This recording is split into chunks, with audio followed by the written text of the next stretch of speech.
Welcome to MacStories Unwind, a weekly recap of everything MacStories and more. I'm John Voorhees, and with me is Federico Viticci. Hey, Federico. Hello, John Voorhees. How are you? I'm doing all right. It's it's almost the weekend, and we've Almost got a weekend. almost the weekend. You and I are still on the clock. We're working hard here, doing the professional podcasting thing that we do more and more often these days. It seems like, but we had a big week, right? We had a lot of. It's been such a long, we had such a long fall of announcements from Apple, and it's just kind of spilled into the early winter. I mean, it's nearly Christmas here, and Are you trying to tell me that you're tired, John? Are you exhausted?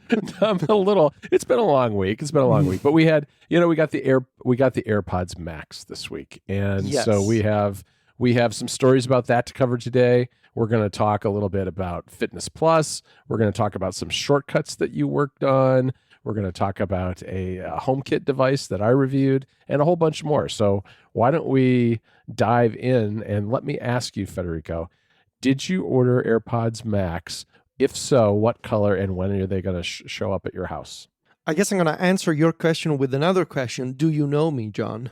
I do. I also know the answer, but this is for the entertainment aspect of the show. Right. Federico. This is for the show. Okay. So yes, John, I can confirm I did put in an order for the AirPods Max, and they're coming next week. Right now, I still haven't been charged. My credit card hasn't been charged yet. So it's still saying they're coming in a week on Friday the 18th, which is the 18th. All right. kind of weird because I literally put in an order on the Italian Apple Store as soon as it went live, even before reading the product page, which is not something that I usually do. It's a dangerous move because then maybe you read the details and you're like, oh no, I now regret having put in an order. But no, I don't regret my decision. But yes, I got them. They're coming next week. I hope sooner than Friday.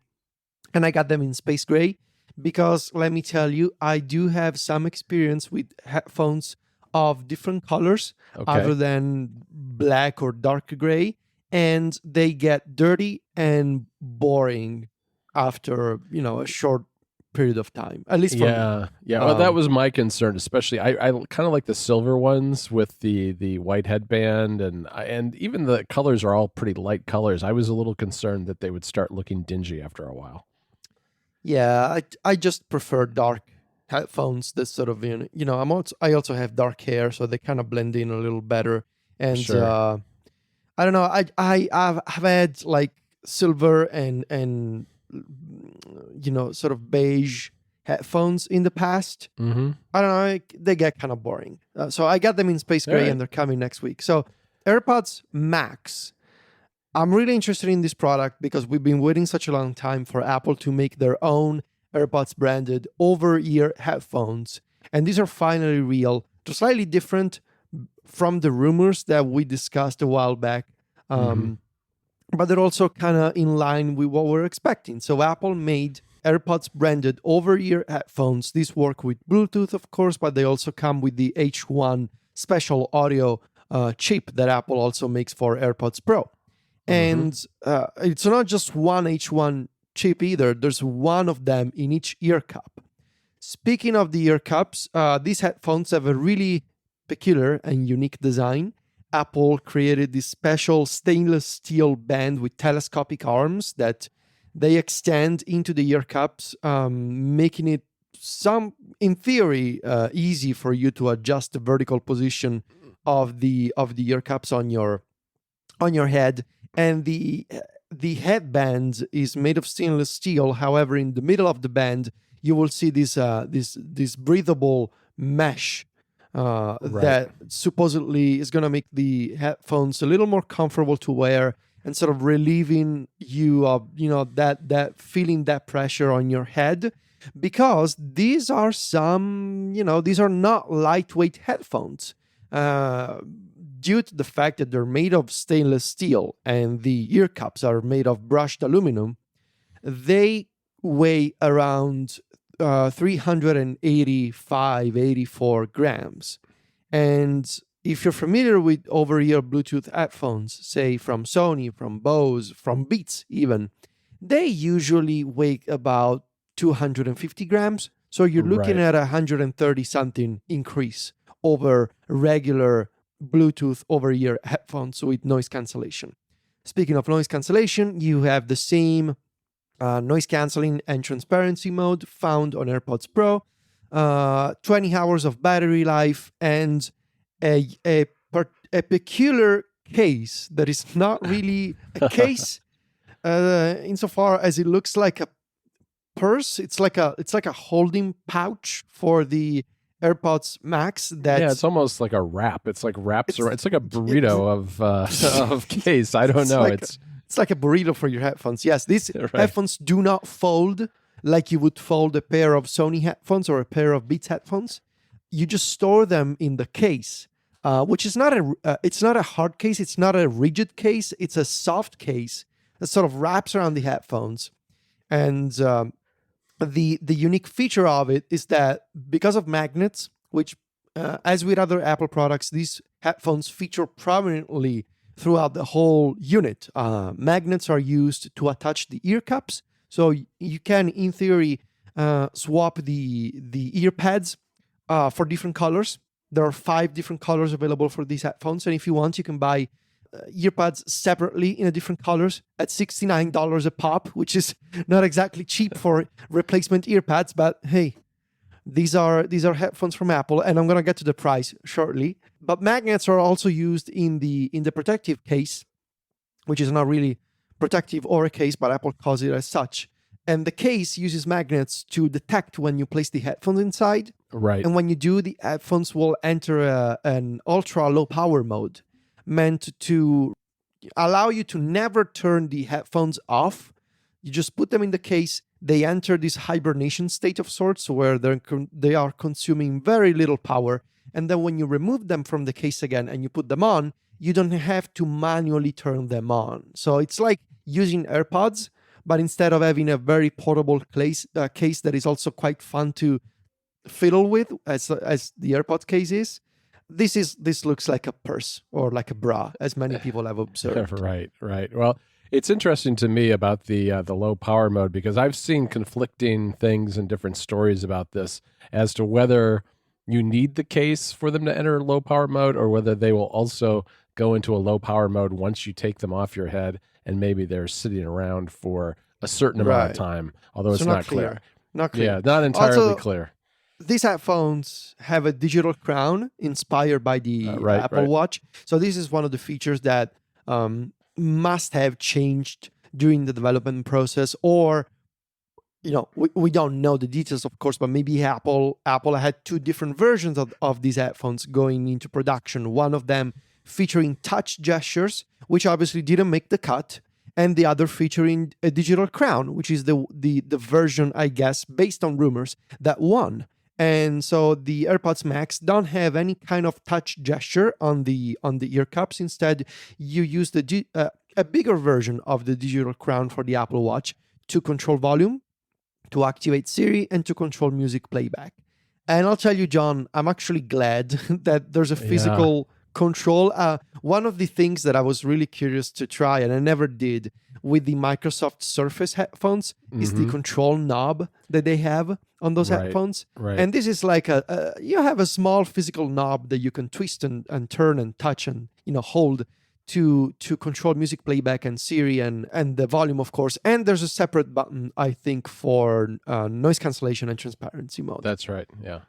Lastly, these headphones cost $550. Yeah, which is a lot more than was rumored. Rumors were pegging them at about $350, which I would say is kind of a sweet spot for a lot of headphones, or a lot of Beats models, Sony models, Bose models, that all fall in that kind of $300 to $400 range. Yeah. So what I think is going to be interesting to see is, does the price tag and what Apple is saying in terms of the performance of these headphones suggests that Apple is sort of replicating what they did with the HomePod years ago. Are they, in a way, entering the high-end audio space with the product ostensibly advertised to consumers, but really sounding much better than most consumers are used to in 2020? That's an interesting question. I guess we'll have to see, for the final reviews to come out. We only got first impressions and unboxing videos yesterday from really a handful of publications and YouTube creators, not a lot of them. Right. But these headphones are shipping next week. I suppose there's going to be more reviews next week, and we'll be able to finally test them ourselves. So we'll see. Yeah, we will. You're right. It was a very limited set of people who received these, and the people that had them only had them for less than 24 hours before the embargo lifted. So they very much were first impressions, and we have a roundup of those on the website. Yep. The other thing that's coming next week is Fitness Plus. And, this is a service that was announced back in September, I believe, and it's finally showing up on Monday, December 14th with 10 categories of exercises. And it's got integration with the Apple Watch, which is dynamic. It'll display that on the screen as you're doing the exercises. And it's also kind of deeply integrated with Apple Music with special playlists that you can listen to during the workout or afterwards if you find one that you particularly like. One thing that I thought was interesting, in addition to just kind of recapping on the site what that was all about when the announcement came out this week, there was an interview with Jay Blahnik, who's formerly of Nike, and he's in charge of Fitness Plus.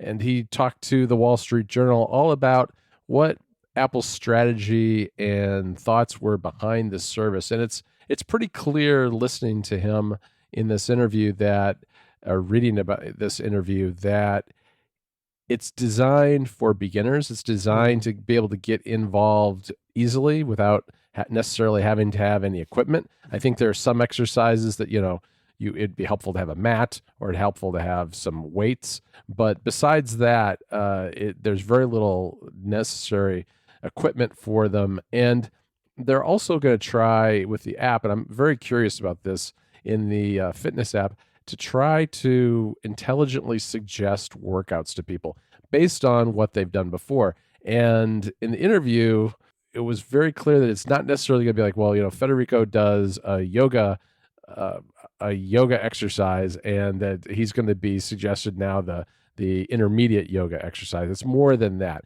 It's meant to try to gently broaden your horizons and broaden the types of exercise that you're doing, so that you get a more well-rounded experience. So I'm looking forward to this. I mean, it's, I'm here in Chicago. It's cold. It's not a lot of fun to go out for walks or jogs anymore. So I've got a little area set up in my home, and I'm planning to use Fitness Plus over the holidays. Very nice. Very nice.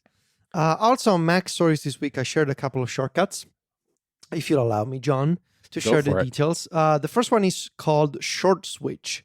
This is a shortcut for your Nintendo Switch, and it allows you to more easily pull in screenshots and video recordings from your console to your iPhone and iPad. So this takes advantage of a new feature in the latest Switch console firmware, version 11.0, that was released, I believe, on November 30th. Nintendo added a way for you to import on your, as they call them, smart devices, right, screenshots and videos from the Nintendo Switch. And by default, the system that Nintendo designed requires you to scan 2 QR codes to connect your phone or your tablet directly to the Nintendo Switch via local Wi-Fi network. And to open a specific page in Safari, this page in Safari shows you the screenshots or videos that you've marked for sharing, and then you need to manually tap and hold each one to save them to your local photo library. And I was interested in this when I saw how it worked. A light immediately went off in my brain when I noticed that Nintendo was creating a local Wi-Fi network. Mm-hmm. And so I started thinking, is there a way for me to automate this process and to make it faster? Because if it's creating a local Wi-Fi network, it means there's going to be there's going to be an IP address that I can inspect. It means that there's going to be a web page where these files are stored, and if I'm transferring those files wirelessly from my console to the iPhone, it means that those images, they must be hosted somewhere with a unique and local URL. And so I did some digging around. The story on the site has all the details. But essentially, I figured out how Nintendo was creating a local web server on the Nintendo Switch. And so I created a shortcut called Short Switch that lets you skip basically half of the steps required by Nintendo. All you need to do now with Short Switch installed is scan the first QR code, let the iPhone or the iPad connect to your Nintendo Switch, and then it works on its own. Because you can run Short Switch as a personal automation in Shortcuts. The only trigger you need to set is when my device is connected to the Switch Wi-Fi network, run Short Switch. And when you do that, you will see a menu with some options saying, do you want to save all of the screenshots, even 10 of them at once to the Photos app, or do you want to copy them? Do you want to save them to files? You have a bunch of options. And I think it's a very nice and fast way to basically cap the entire process in half. Instead of having to connect and open a page and save each item individually, you just run the shortcut once and you save everything to Photos and you're done. So that's Short Switch. If you're the kind of person who likes to share multiple screenshots on Twitter or other places, I think this is gonna be a really nice utility to have. Yeah, I really like this shortcut, Federico, because it's one of those things where you can see why Nintendo did it the way they did, because it works with a lot of different devices, but it's not the most efficient process on the iPhone, which I think, it's enough friction that a lot of people may not share those screenshots, but now it's so easy. I mean, people should try the shortcut and go for it, because it's very easy to download those and then share them wherever you want. Nice, thank you.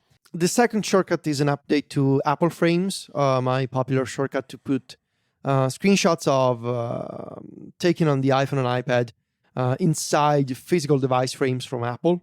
And people have been asking when you're going to add support for the iPhone 12 Pro Max and the iPhone 12 mini. And finally, Apple Frames has support for those two devices. You can, whether you're an iPhone 12 Pro Max user or an iPhone 12 mini user, you can now use Apple Frames to prettify your screenshots before sharing them on social media or publishing them on websites or putting them on the App Store. There's all kinds of users of Apple Frames, from bloggers to nerds to developers and marketers. All kinds of people use it, which is always nice to hear from people who appreciate my work on this shortcut. And yeah, it now supports the full lineup of iPhone 12 products released this year by Apple. Yeah, I can't even tell you how many times I just forgot that it didn't support the Pro Max for a while, and I'd be asking you, why isn't this working? And you said you would tell me why. Yes, so it's good that it's out there.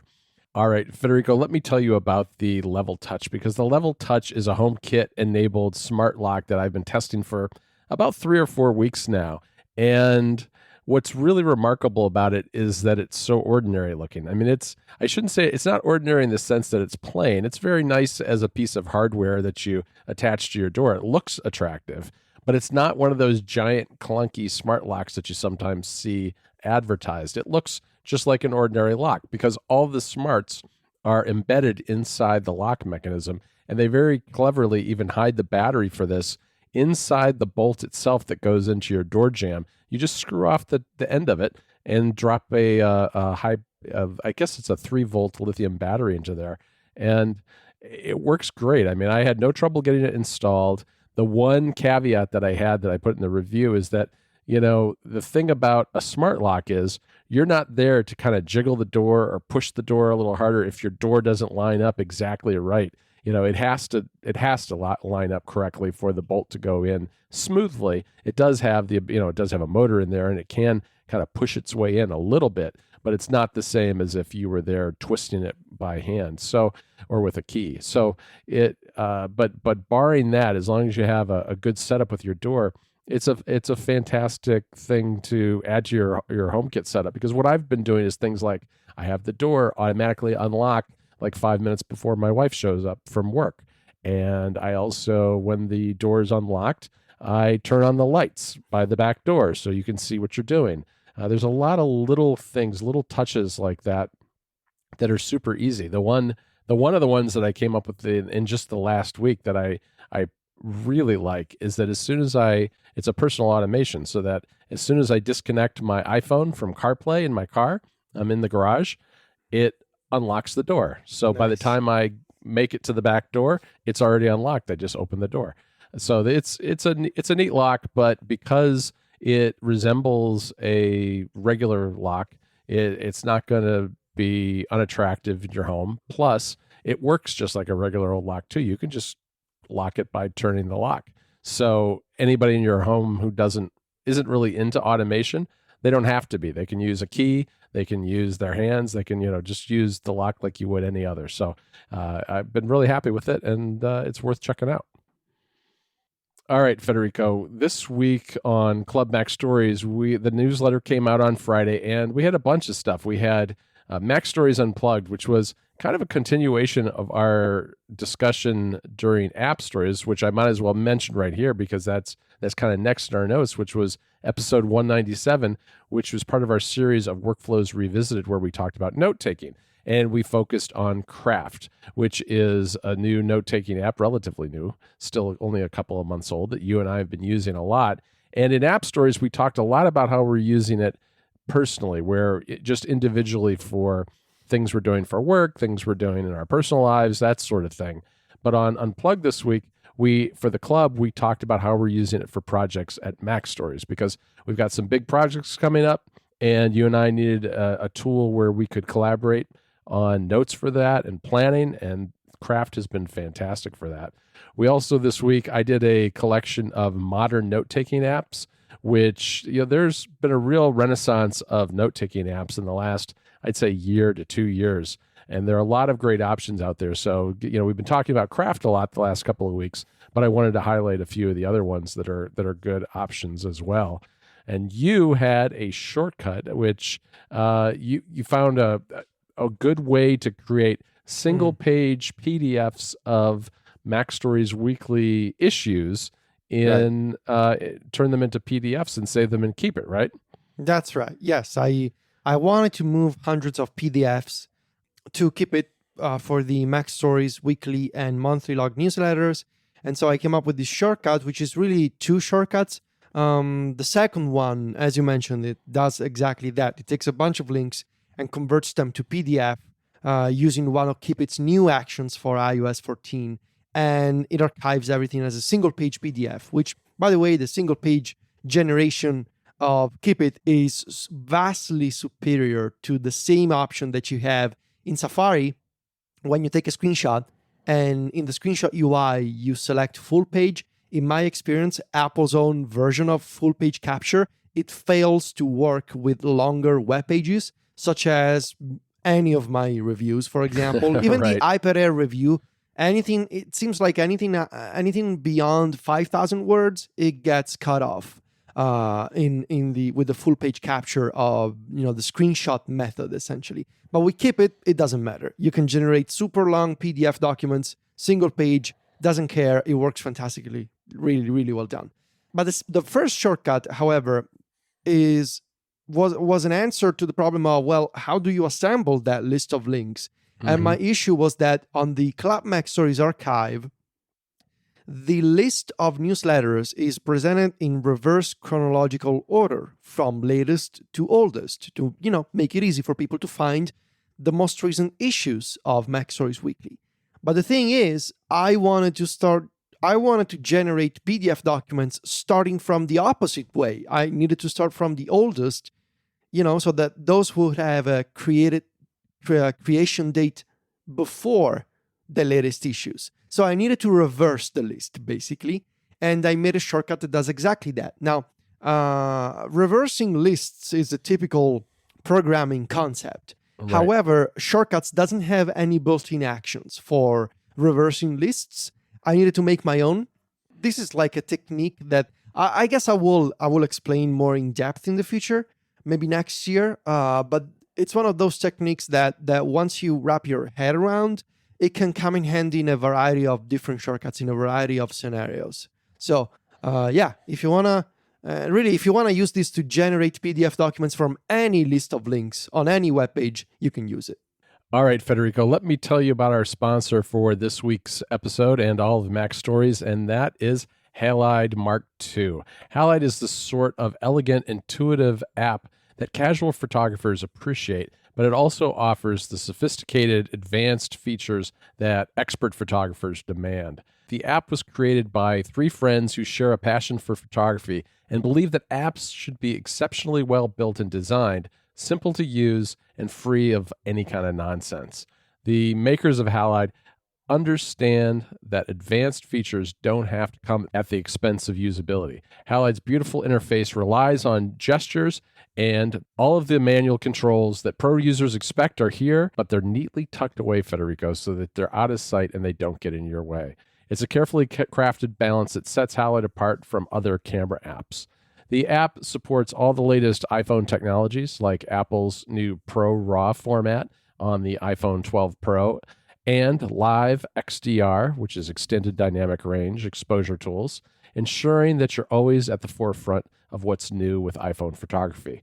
They've even got a 10-day course built right into the app to help you hone your photography skills. The app is free to download and try with an option to subscribe or buy the app with a one-time upfront purchase. Get ready for Pro RAW today, which is coming very soon with iOS 14.3 by downloading Halide Mark II, the best pro camera app for the iPhone. Our thanks to Halide for their support of Unwind and MacStories. All right, Federico, why don't you start off with your picks, your Unwind picks of the week?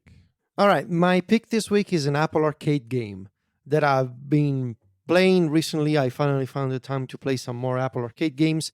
It is The Last Campfire. So this is a lovely puzzle game, sort of puzzle adventure game, I guess, by Hello Games. You may know these folks because they also make No Man's Sky, which won at the Game Awards Best Ongoing Game, which was totally a surprise. It's refreshing to see the No Man's Sky after a bit of a rocky start 3 years ago, maybe 4. Yeah, it's been a while. Yeah, it's been a while. It's the team at Hello Games. They've been putting out some fantastic updates. They've basically revolutionized No Man's Sky. Anyway, The Last Campfire, made by the No Man's Sky team, so Hello Games, and some of the creative minds behind an old Nintendo Wii game called Lost Winds. I loved Lost Winds. It was so cute and lovely. And you can see some of that aesthetic in The Last Campfire. Now, The Last Campfire, I think it's an excellent game for a weekend. Like, I believe you can finish this game in a couple of days. It's got a lovely setting. It looks really, really nice and sweet and cute. Like the graphics and the colors. It's a very warm and lovely game. It's based on controlling this character. And here's, I guess, one of my negative notes about this game. I'm about 3-4 hours into the game. I'm still not sure I understand what it is about. You control this creature that's supposedly trying to get to the afterlife. I'm not sure. And I think they could have done a better job maybe explaining the story. I'm not sure what the journey is about.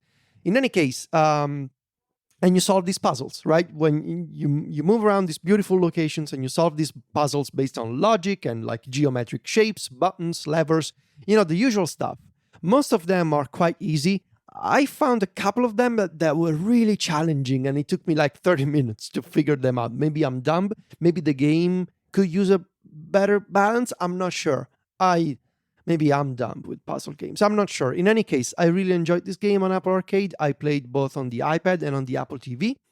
It looks it's relaxing, cute, doesn't have any drama, doesn't have any blood, doesn't have any, creepy monsters and zombies. I don't know if you watched the Game Awards, John, but it seems like every single game was about shooting zombies this year. Yeah, I noticed this that. game doesn't have guns or zombies. It's not open world. It's a straight up puzzle adventure game. So yeah, it's really nice. Yeah, when I saw that first clip, that I know exactly the clip that turned you off, I bet, early in the Video Game Awards when there was just hordes of zombies and blood splattering everywhere very, very early on in the program. And I was like, well, I don't know. We're coming off of 2020. I'm not ready to be shooting zombies. This is exactly the reason why I've been holding off on playing The Last of Us Part 2. Just because, I don't know, do I really want to play a game that, one of the main plot devices of that game's story is there's been a plague and an outbreak of a virus. Okay, it's just, I don't know, maybe next year. Yeah, a little too on the nose still. Yeah, absolutely. All right, for this week, my Unwind pick is something I haven't picked before, which is a comic book. And I picked a comic this week because I've been kind of re-exploring media consumption on my iPad Air, which, I remembered that one of Jason Snell's recommendations was that the 11-inch iPad Pro was the best, kind of the perfect size for comic books, just in terms of what the standard layout is for a comic. And so I hadn't read a comic book in a long time, and I thought, all right, I'm going to browse Comixology a little bit. And as I was looking around, I noticed that there's a brand new series based on Black Widow. And Black Widow is a movie I was actually looking forward to in 2020, and I think it's slated now to come out in May. So there's still a long haul to go before that movie actually comes out. So I thought, you know what, a comic book about Black Widow might be a great thing to dip into. And then I noticed that it's written by Kelly Thompson, who I'm familiar with from Twitter, a great writer of comics, and is drawn by Elena Casagrande. And so, yeah, the art really caught my eye more than anything else. And I was familiar with Kelly Thompson, and so I figured that the story would be good too. And I haven't been disappointed. There are only about 4 issues out so far. I've read the first 2, and they're really great. They just kind of immediately dive into an action scene and then spin off into a mystery that you're left with a cliffhanger in each issue as to what is really going on with Black Widow in this story. And I've really enjoyed it, even though I'm only a short way through it. I don't want to really go any more deeply into the plot than that because I don't want to provide any spoilers. But if you like great artwork and storytelling, this Black Widow series looks like it's going to be a real treat. And I've the first 2, who knows how long it's going to go on, but the first 2 issues are fantastic. All right, Federico, that is all we have in terms of content for this past week, but we've got a little something coming up next week that I think you ought to tease. There's the MacStories Selects Awards 2020 coming on Monday on MacStories. We will announce all the winners of the MacStories Selects Awards. You can go on my Twitter. I posted a teaser of the physical awards that winners will be receiving this year as well for the second year in a row. We produced a series of really lovely physical awards that John has been busy taking pictures of this past couple of days. And we will announce all the winners and the runners-up on Monday on MacStories. There's also going to be a special episode of App Stories all about the winners and the runners-up of the MacStories Selects Award. So it's happening. It's coming Monday. Save the date. It's going to be fun. Yeah, it's going to definitely be fun. We've been working on this for quite a while now, and the Club MacStories members actually voted for the Reader's Choice Award. So there's 7 that have been picked by the MacStories team and 1 that was picked by the club members. So looking forward to revealing all of that on Monday. All right, Federico. Listeners can find both of us all the time over at MacStories.net. I think on Connected you would refer to that as MacStories.net. Is that right? Is that how you do it? No, the accent joke, please. No, please. I'm sorry. The syllables joke. No, I won't. Oh my God, no. I won't start with that. All right. You can also find Federico on Twitter and Instagram. He's at Viticci. That's VITICCI. And I'm at John Voorhees. JOHNVOORHWS. Talk to you next Friday, Federico. Ciao, John.